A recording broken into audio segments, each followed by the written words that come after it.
Stella grew up in a Christian home. She gave her life to Christ at a young age, and for a time, her faith was strong.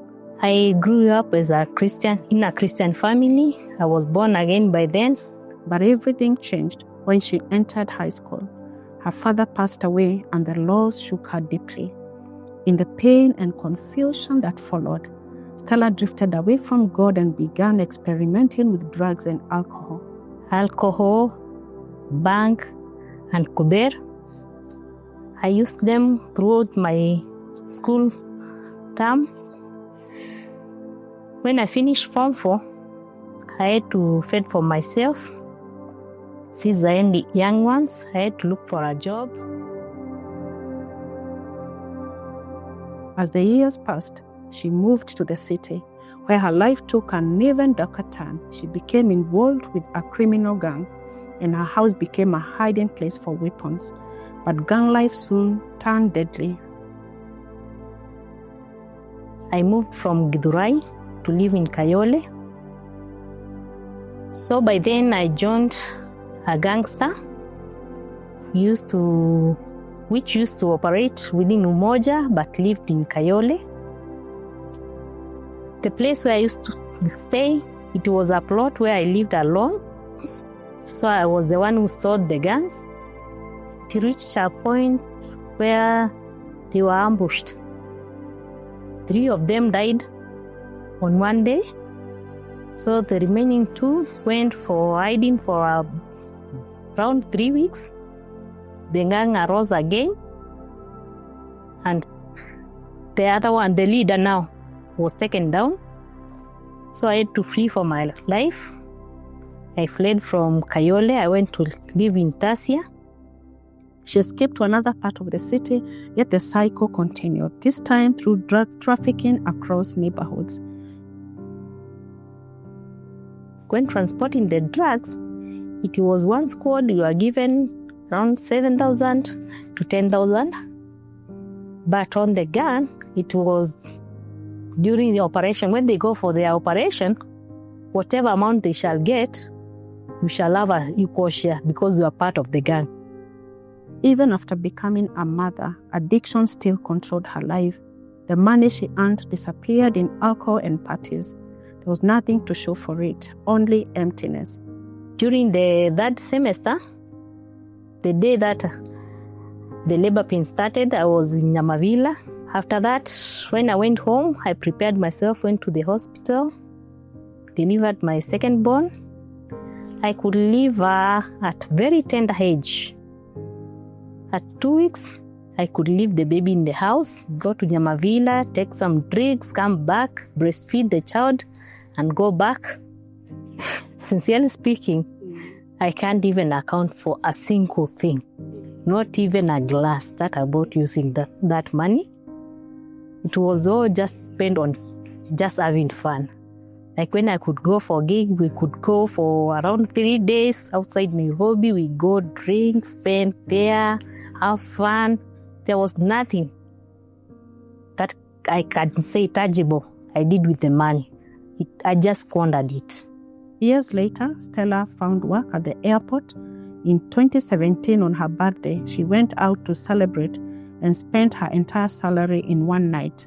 But when she returned home, something inside her broke. Overwhelmed with regret, she cried for hours. And in that moment of brokenness, she made a decision that would change everything. I went to hang out at Umoja, HB. I spent all my salary that night. After I went home, I could not stop crying. From around 2 a.m. till the following day, around 11, that's when I decided to stop taking alcohol. And that was the end of it. That same weekend, Stella went to church and surrendered her life to Christ once again. From there, I've decided to live for Christ and tell the people the disadvantages of taking the drugs and the importance of submitting their life to Christ. Ever since I was born again, I've seen so many changes in my life. The bitterness she once carried towards her family was replaced with forgiveness. The emptiness she once felt was replaced with peace.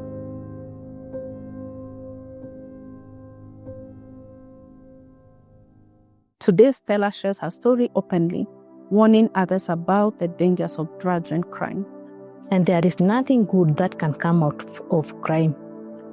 Because every cent that you get, it's not a clean money. It can never be good with you. Even if you think you have earned millions of money, it can never help you. And people out there don't know that even when you take drugs, you are just destroying your own future.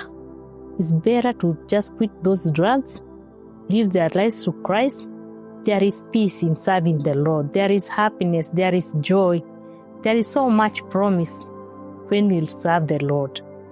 For those parents with such a kids, I can say just for them not to hate them, just embrace them, show them love. Love wins so. Because many of them are into drugs because they are trying to just rebel because they lack that love. But when they are showered with love, they will turn their ways around. She knows the cost firsthand.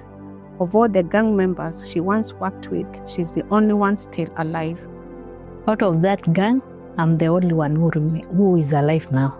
Through it all, one person never gave up on her husband. He stood beside her in her darkest years and now supports her mission to help others find freedom. Now Stella dedicates her life to reaching those trapped in addiction. Her message is simple. There is hope, there is restoration, and there is new life in Christ. Once lost in addiction and crime, Stella has found forgiveness, purpose, and peace. And today, she lives to share that freedom with others.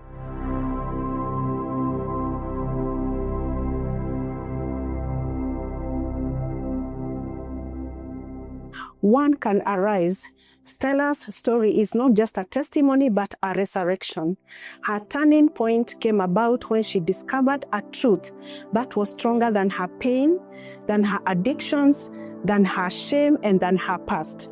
And the truth that God was able to restore the 20 years that had been wasted. And her message is that dirty money cannot rebuild a future, and that unhealed wounds can drive someone to places that they never intended to be, and that no matter how far you have fallen, you can come back. Yes, you can arise.